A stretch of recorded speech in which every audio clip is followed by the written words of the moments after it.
Hercules dan puluhan anak buahnya ditetapkan sebagai tersangka kepemilikan senjata. Pasca pembakaran Mapolres Oku, Kodam Sriwijaya cari provokator penyerangan.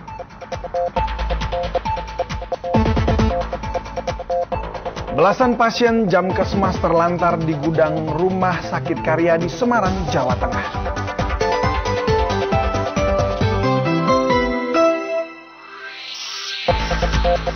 Selamat petang, Saudara. Anas Urbaningrum disarankan untuk meminta maaf kepada SBY dan kader-kader Demokrat karena turunnya elektabilitas Partai Demokrat. Kami juga akan hadirkan tayangan barometer pekan ini ketika artis kembali dilirik parpol jadi politisi.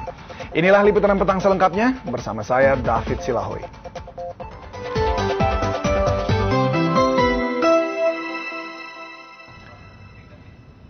Hercules telah ditetapkan sebagai tersangka karena kedapatan memiliki senjata api dan senjata tajam.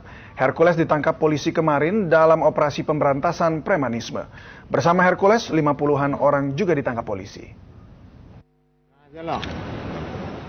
4 mobil milik anak buah Hercules dibuka paksa oleh penyidik Polda Metro Jaya.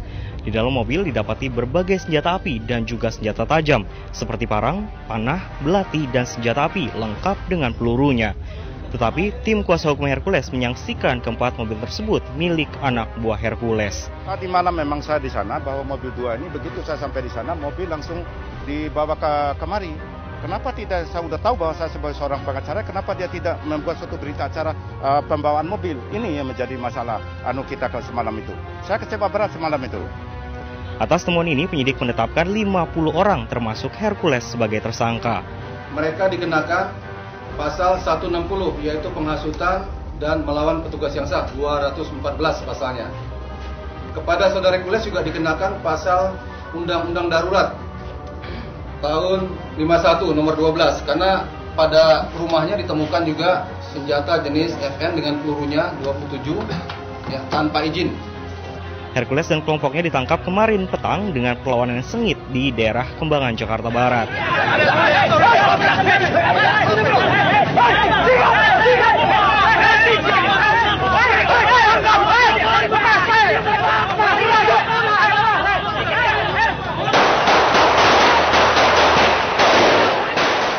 Polisi bahkan terpaksa menggunakan tembakan untuk membekuk para preman yang melakukan perlawanan.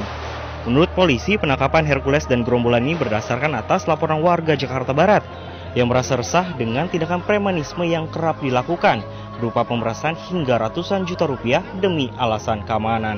Edilius dan Agus Ginanjar melaporkan dari Jakarta. Kita ke Sumatera Selatan, Saudara. Pasca penyerangan Mapolres dan pos polisi di Ogan Komering Ulu, Sumatera Selatan oleh oknum TNI, kini pihak Kodam Sriwijaya memfokuskan pemeriksaan untuk mencari provokator penyerangan. Sementara itu, aktivitas jajaran Polres Oku mulai berangsur normal. Aktivitas di Mapolres Ogan Komering Ulu, Sumatera Selatan berangsur pulih. Polantas Polres Oku sudah bekerja seperti biasa mengatur arus lalu lintas. Sementara polisi yang tergabung dalam kesatuan lain masih melakukan persiapan. Pelayanan masyarakat yang tidak bisa dilakukan di gedung Mapolres yang rusak berat akan dipindah ke gedung Juang milik Pemda Oku. Pasca bentrokan dan penyerangan, pihak Kodam 2 Sriwijaya terus memfokuskan pencarian provokator yang telah mengadu domba prajurit TNI Polri. 30 orang. 30 masih itu benar. 30 orang di Kodam, kita akan dalami siapa yang betul-betul provokator. Tentunya orang-orang ini akan kita proses ke hukum yang berlaku. Sementara itu, sosiolog Tamrin Amal Tomagola menilai konflik terjadi akibat kurang transparannya penanganan suatu masalah yang terus mengakar. Buat kepolisian, jangan simpan kasus terlalu lama, kemudian komunikasikan dengan korban bahwa sudah sejauh ini diupayakan penegakan keadilan bagi korban. Itu harus. Selain itu dibutuhkan penyelesaian dari konflik ini secara nasional agar masalah bisa diselesaikan menyeluruh. Tim Liputan 6 SCTV melaporkan. Sementara itu, 2 polisi korban penyerangan oknum TNI di Mapolres Oku kondisinya semakin membaik. Kapolsek Martapura Kompol Ridwan yang terluka saat diserang puluhan oknum TNI kini sudah bisa bergerak. Kompol Ridwan sebelumnya mengalami luka pada bagian mata, lebam pada muka dan sebagian tubuh serta luka-luka gores di tangan kanan. Begitu juga dengan anggota Polres Ogan Komering Ulu Aibda Marbawi yang mengalami luka lebam di hidung dan bibir serta luka tusuk di paha kiri. Kini kondisinya sudah semakin baik. Korban mutilasi Darna Sri Astuti akhirnya dimakamkan di Jakarta hari ini. Perjalanan korban merantau dari Jambi untuk merubah nasib di Jakarta berakhir tragis di tangan suaminya sendiri. Rumah sederhana di Telanepura Jambi ini ditinggalkan Darna Sri Astuti 6 tahun lalu untuk merantau ke Jakarta. Perjuangannya merubah nasib di ibu kota berujung tragis. Hidupnya dihabisi sang suami yang lalu membuang potongan tubuhnya ke jalan tol. Kerabat korban di Jambi sempat menantikan kedatangan jenazah korban. Namun kedua orang tua korban yang berangkat ke Jakarta memutuskan Darna dimakamkan di ibu kota. Menunggu dari Jakarta? Iya. Kami di sini bisa siap untuk biaya sinar-sinaran gitu lah. Siang tadi korban mutilasi Darna Sri Astuti dimakamkan keluarga di TPU Tegal Alur di Kalideres, Jakarta Barat. Keluarga maupun tetangga larut dalam kesedihan. Mereka menyesalkan tewasnya Darna yang dikenal ramah dan baik hati di tangan suaminya sendiri. Keluarga berharap pelaku dijatuhi hukuman setimpal. Kawallah hukum sesuai dengan hukum yang berlaku di negara kita, yaitu negara yang berdasarkan hukum. Untuk menghilangkan jejak, sejumlah potongan tubuh Darna Sri Astuti dibuang pelaku di pinggir tol Cawang Cikampek, Jakarta Selasa lalu. Benget Situmorang, sang suami yang beraksi bersama pembantunya, diduga membunuh istrinya karena cemburu. Suhatman Pisang dan Muhammad Nur melaporkan dari Jakarta dan Jambi. Kita beralih ke informasi lain, saudara. Dukungan bagi mantan Ketua Umum Partai Demokrat Anas Urbaningrum terus mengalir. Hari ini Anas mendapat kunjungan dari para pimpinan pondok pesantren di kediamannya di Duren Sawit, Jakarta Timur. Di akhir pekan ini, rumah Anas Urbaningrum masih saja dikunjungi oleh para pendukungnya. Kali ini, para pimpinan pondok pesantren Al Zaitun dan Buntet yang datang. Para pengasuh ponpes datang untuk mendoakan dan memberikan dukungan kepada Anas. Mereka merasa perlu menjenguk Anas setelah ditetapkan sebagai tersangka oleh KPK. Sementara di lain pihak, Ketua Departemen Politik Hukum Partai Demokrat menyarankan agar Anas Urbaningrum meminta maaf kepada Ketua Majelis Tinggi Partai Demokrat Susilo Bambang Yudhoyono dan juga kepada kader-kader Demokrat karena turunnya elektabilitas Partai Demokrat. Hubungan anak sama bapak, boleh dong seorang anak misalnya mengalami kekurangan minta maaf kepada bapak, kan boleh kan? Sehingga terbina selalu hubungan yang baik antara Anas dengan SBY dengan semuanya. Minta maaf juga, yang kedua itu minta maaf kepada kader-kader Demokrat bahwa selama kepemimpinan saya tidak berhasil membawa Demokrat ini menjadi lebih bagus.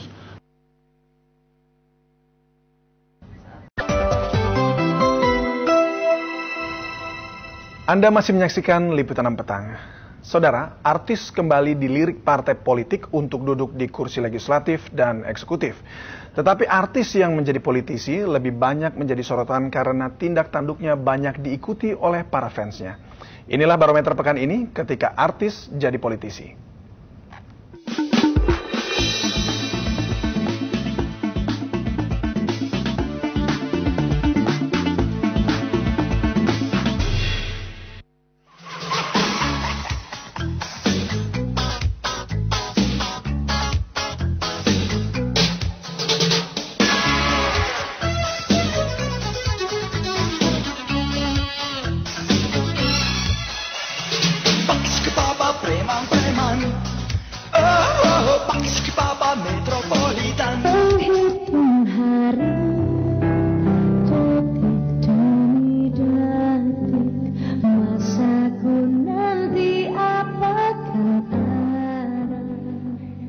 Krisdayanti kini juga tengah menghitung hari.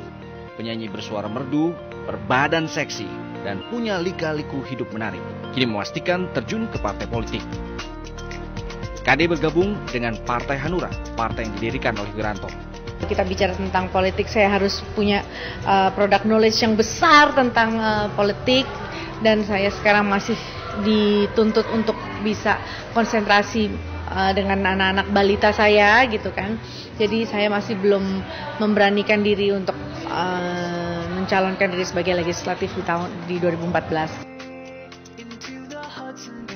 Partai Kebangkitan Bangsa (PKB) tidak ketinggalan, juga merekrut artis seperti Krishna Mukti, Tommy Kurniawan, Arzetti Bilbina, Said Bajuri, dan sejumlah artis lainnya. Saya ingin membuktikan bahwa kami dari para artis ya, pekerja seni, bukan hanya bermodalkan untuk popularitas ya, tapi kami juga semuanya mempunyai visi dan misi.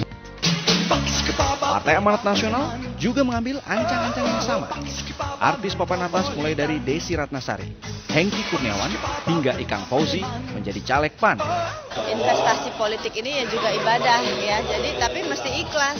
Kalau nggak terpilih ya itu ibadah saya. Nggak bisa lepas dari politik emang. Kita diam pun kita terkena dengan imbas policy daripada politik itu sendiri, produk politik. Jadi yang terbaik adalah ya kita harus mengakrabi politik.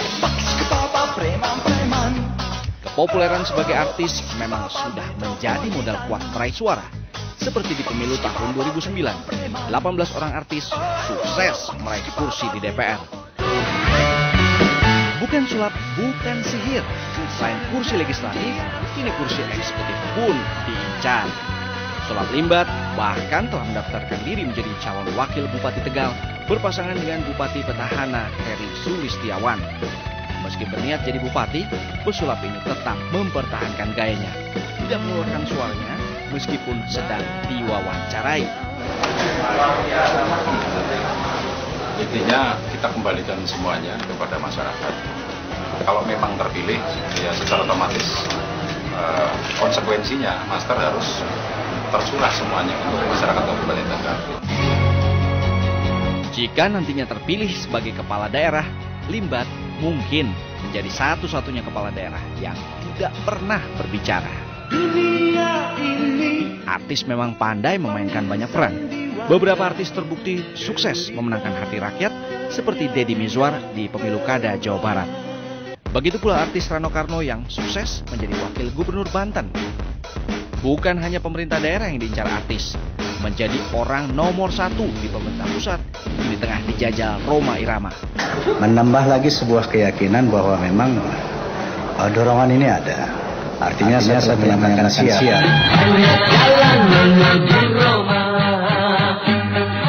Banyak jalan menuju Roma, banyak jalan juga menjadi presiden.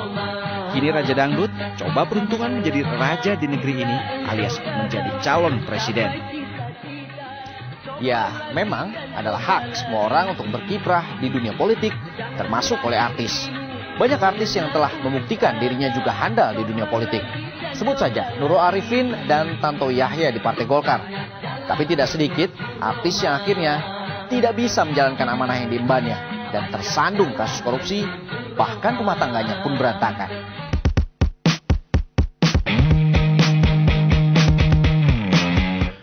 Cerita dari Putri Indonesia ke penjara dilakoni pesohor Angelina Sondakh. Kecantikannya memikat suara pemilih di Jawa Tengah, mengantarkannya ke kursi DPR. Bintangnya redup ketika menjadi pesakitan kasus korupsi di KPK. Selain ikut terbelit kasus korupsi, sorotan negatif masyarakat terhadap artis politisi bertambah ketika melihat sang artis bercerai dari suaminya ketika berada di panggung politik. Semisal artis Vena Melinda menjadi anggota DPR dari Partai Demokrat, menggugat cerai suaminya setelah lebih dari 10 tahun menikah. Rachel Maryam juga bercerai dari suaminya. Artis Wanda Hamidah yang kini sedang digosipkan dekat dengan Raffi Ahmad setelah penangkapan di rumah Raffi, juga bercerai dengan suaminya. Keberadaan artis di DPR juga terasa menyemarakan suasana, seperti Eko Yudho Purnomo atau Eko Patrio yang dikenal sebagai artis pelawak.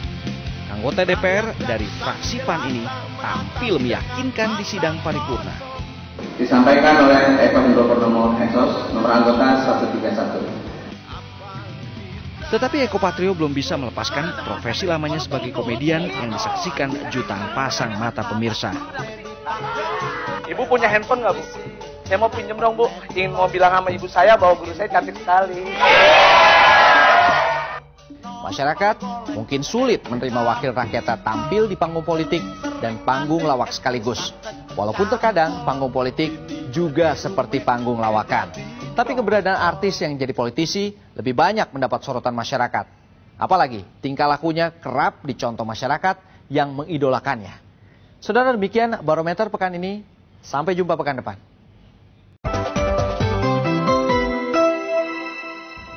Belasan pasien Jamkesmas terlantar di gudang Rumah Sakit Karya di Semarang, Jawa Tengah.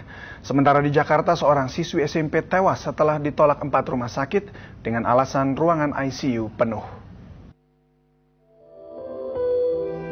Pasien-pasien yang terlantar di gudang Rumah Sakit Karya di Semarang, Jawa Tengah ini menderita berbagai penyakit seperti kanker hidung, tumor usus, dan gondok. Mereka berasal dari luar kota Semarang. Dokter di tempat asal mereka sudah angkat tangan dengan penyakit yang diderita dan merujuk pasien-pasien itu ke Rumah Sakit Karya di Semarang. Salah seorang pasien bernama Simpen menderita tumor usus sudah 18 hari berada di gudang itu tanpa sentuhan perawatan dokter. Minta di pondok kampung boleh mas, saya kemarin minta mampuk tapi belum diizinkan. Tolong saya mas. Gimana Bu? Tolong saya mas supaya saya. Gimana Bu? Gimana Bu, cerita aja, tolong. Iya supaya saya cepat dapat perawatan. Ya, kita sudah punya jadwalnya kapan dia masuk. Kalau penyakit kronis kan bisa terjadwal. Ya. 2 kali 24 jam kita beritahu. Ya, mereka terdaftar dan diberitahu. Ya. Sementara itu, Ana Mudrika, seorang siswa kelas 2 SMP, tewas setelah sulit mendapatkan rumah sakit untuk perawatan sakitnya. Bungsu dari 3 bersaudara ini menghembuskan nafas terakhir di rumahnya di kawasan Cilincing, Jakarta Utara, Sabtu siang. Remaja putri berusia 14 tahun ini meninggal akibat penyakit penyumbatan usus yang dialaminya. Sebelum meninggal, Ana sempat dirawat di Rumah Sakit Firdaus dengan keluhan sakit di bagian perut. Setelah 3 hari dirawat, kondisi kesehatannya memburuk dan disarankan Rumah Sakit Firdaus untuk mencari rumah sakit yang memiliki ruang ICU. Jumat malam, pihak keluarga mendatangi 4 rumah sakit, tetapi semuanya ditolak dengan alasan ruang ICU penuh. Kondisi kesehatan Ana semakin memburuk sampai akhirnya meninggal di rumahnya. Teguh Hadi Prayitno dan Noris melaporkan dari Semarang, Jawa Tengah dan Jakarta. Dari mancanegara, menantu mendiang Presiden Hugo Chavez dilantik menjadi wakil presiden oleh Presiden sementara Venezuela Nicolas Maduro. Berikut jendela dunia hari ini.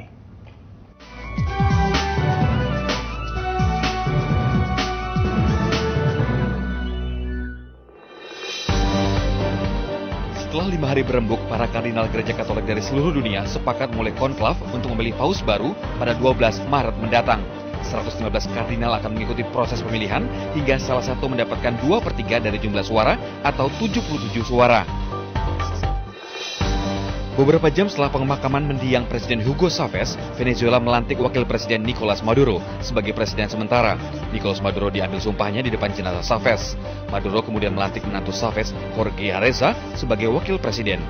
Pelantikan Maduro sempat diboikot koalisi oposisi utama karena dianggap sebagai kecurangan. Sejumlah chef sushi dari berbagai negara adu keahlian dalam kejuaraan dunia membuat sushi di Tokyo, Jepang.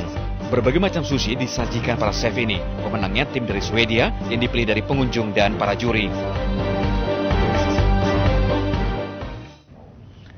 Karnaval SCTV kini menyambangi warga Karawang, Jawa Barat. Selama 2 hari, warga Karawang akan dihibur dengan berbagai hiburan murah meriah. Bagi warga Karawang, Jawa Barat menyaksikan pawai mobil warna-warni dan jeep berpenumpang artis ibu kota dalam acara Tolak Angin Karnaval SCTV menjadi hiburan tersendiri. Sepanjang jalan yang dilalui para artis, warga sangat antusias untuk menunggu dan sesekali mencoba memfoto sang artis. Karnaval SCTV menjadi hiburan yang sangat berarti mengingat jarangnya warga mendapat hiburan murah seperti permainan dengan harga yang sangat terjangkau. Kenapa? Belum pernah ada. Karnaval SCTV ini akan digelar selama 2 hari di Karawang, Jawa Barat dan akan makin mendekatkan SCTV pada pemirsanya. Sebelum acara kita mengadakan karnaval semacam silaturahmi kepada warga kota terutama di Karawang ini, dan kami juga dengan klub juga berkeliling untuk membantu memperkenalkan event ini. Setelah Bandung dan Karawang, Karnaval SCTV terus akan menyambangi kota besar lainnya seperti Semarang, Yogyakarta, dan Malang, Jawa Timur. Samsun Nursa melaporkan dari Karawang, Jawa Barat.